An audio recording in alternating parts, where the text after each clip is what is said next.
What's up, guys? Ben Rudolph from Microsoft here with Dan, doing what is becoming an annual tradition here at CES. I'm going to beat the crap out of Dan a little bit. Why not? Some of you guys know I was a Krav Maga instructor in Washington, D.C. for a long time. I got a black belt in Jiu-Jitsu. It was kind of a hobby of mine back when I was a younger man, before I was married, before I had 5 kids.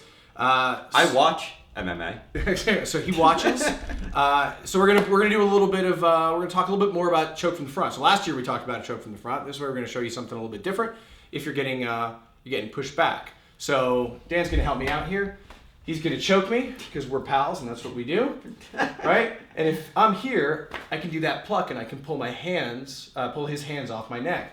But if I'm here and he's starting to push me back, I can't because I'm gonna fall back over. So what do? Well, I got to use my arm to clear those off. So now if he's driving me back, I'm going to go up, I'm going to rotate and clear those hands off, I'm going to catch him down to my hand, and from here, now I got to hit Dan. I'm going to elbow to the side of the head, I'm going to hammer fist to the side of his head, I'm going to knee him in the face, and then I'm going to throw him into whatever the hardest thing is that I can find. Because as hard as I can hit, that wall always hits harder than I do.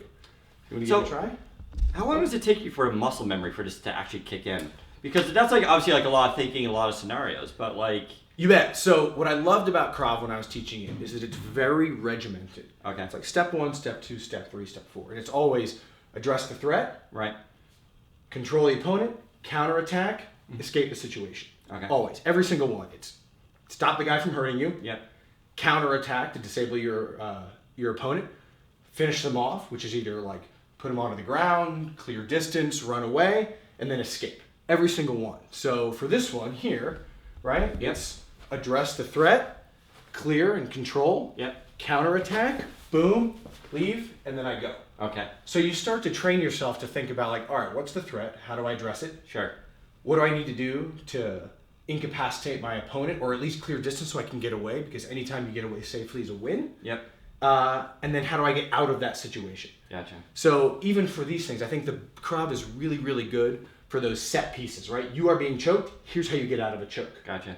And then you teach a fairly basic set of tools, punches, kicks, elbows, knees, so you can use them in a variety of situations. My jiu-jitsu style that I learned, a lot more intricate, a lot more complex, took a lot longer to do. Very, very effective, Sure. but not as like easy to deploy Right. as something like as Krav.